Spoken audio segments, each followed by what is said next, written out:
জীবনে এমন কিছু সময় আসে যখন দেয়ালে পিঠ থেকে যায়, যখন আমাদের নির্দিষ্ট চাওয়া পূরণ করা ছাড়া আর বিকল্প কোনো পথ সামনে খোলা থাকে না।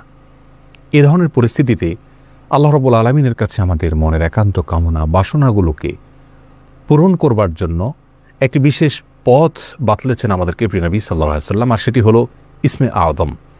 ইসমে আযম মানে হলো মহান নাম। আল্লাহ রাব্বুল আলামিনের এই ইসমে আযম তথা মহান নামের মাধ্যমে কোনো কিছু চাওয়া হলে তিনি সেটা পূরণ করেন। এই নামের মাধ্যমে আল্লাহকে ডাকা হলে তিনি সেটাকে সাড়া দেন। এ মর্মে নবী আলাইহিস সালামের অনেকগুলো হাদিস রয়েছে।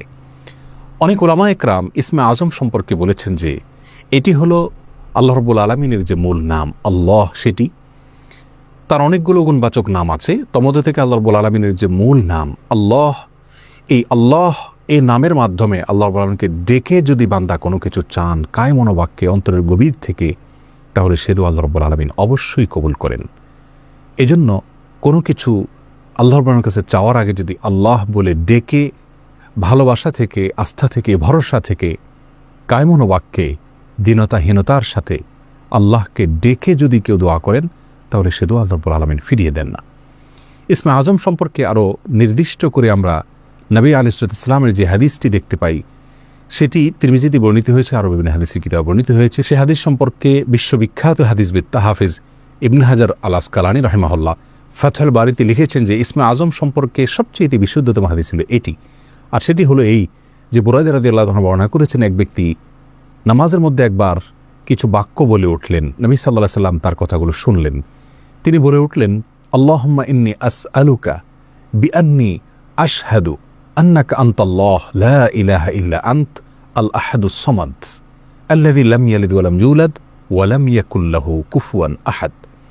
তার মুখে এই বাক্যগুলো শুনে নবী আলাইহিস সালাম বলেছেন, নিশ্চয়ই এই লোকটি ইসমে আযম পাঠ করেছে। ইসমে আযমের মাধ্যমে আল্লাহ রাব্বুল আলামিনের কাছে কোনো কিছু চাওয়া হলে তিনি সেটা ফিরিয়ে দেন না। এর মাধ্যমে আল্লাহকে ডাকলে তিনি অবশ্যই তাতে সাড়া দেন।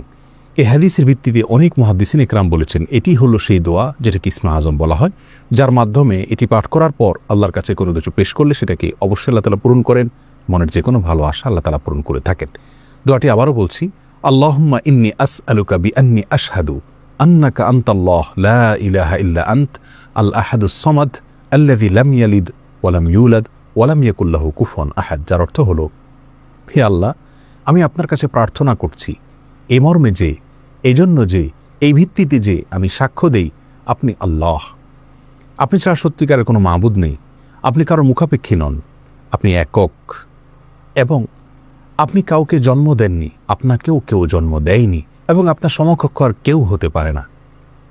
এই বাক্যগুলো পাঠ করে আল্লাহ রাব্বুল আলামিনের কাছে কোনো চাওয়া পেশ করলে তিনি অবশ্যই সেটি পূরণ করেন। কেউ যদি অত্যন্ত সংক্ষেপে ইসমে আযমের মাধ্যমে দোয়া করতে চান, তাহলে তিনি আল্লাহ রাব্বুল আলামিনের প্রতি আন্তরিকতা, ভালোবাসা, শ্রদ্ধা, বিশ্বাস, ভক্তি এবং ভরসা রেখে আল্লাহকে ডেকে ডেকে মায়ার সাথে, মমতার সাথে, আল্লাহর অনুগ্রহগুলোর কথা স্মরণ করে আল্লাহকে ডেকে ডেকে তার মনের চাওয়াগুলো পূরণ করবেন। এটা হবে ইসমে আযমের সবচেয়ে ছোট ভার্সন। আর যদি কারোর হাতে সময় থাকে, তাহলে তিনি ইসমে আযমের যে দোয়াটি আমরা কথা বলেছি, আল্লাহুম্মা ইন্নী আসআলুকা বিআন্নী আশহাদু আন্নাকা আনতাল্লাহ লা ইলাহা ইল্লা আনত আল আহাদুস সামাদ আল্লাযী লাম ইয়ালিদ ওয়া লাম ইউলাদ ওয়া লাম ইয়াকুল লাহু কুফুয়ান আহাদ। এই দোয়াটা তিনি পাঠ করবেন, করে আল্লাহর কাছে তার চাওয়া পেশ করবেন। জীবনের কঠিন মুহূর্তগুলোতে বিশেষ করে এই ইসমে আযম পাঠ করে আল্লাহ রাব্বুল আলামিনের কাছে দোয়া করব, সেটা অবশ্যই আল্লাহ তাআলা কবুল করবেন যদি দোয়ার মৌলিক শর্তগুলো আমরা পূরণ করে থাকি। হালাল বক্ষণ করা, কায় মনোবাক্যে দোয়া করা এবং দোয়ার ক্ষেত্রে আন্তরিকতা এবং ঐকান্তিকতা থাকা, এই বিষয়গুলোকে যদি খেয়াল করে আমরা দোয়া করি, ইনশাআল্লাহ বিইذনিল্লাহ আল্লাহ তাআলা আমাদের সে দোয়া পূরণ করবেন।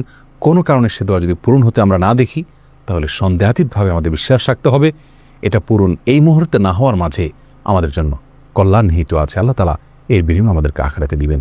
এছাড়াও দোয়া ইউনূসের মাধ্যমে লা ইলাহা ইল্লা আনতা সুবহানাকা ইন্নী কুনতু মিনাজ জালিমিন, এটা পাঠ করেও যদি কেউ দোয়া করেন, তার মাধ্যমে আল্লাহ রাব্বুল আলামিন দোয়া কবুল করেন। এবং হাদিস বর্ণিত হয়েছে, আল্লাহ তাআলা আমাদের সবাইকে ইসমে আযমের মাধ্যমে আল্লাহর কাছে জীবনের কঠিন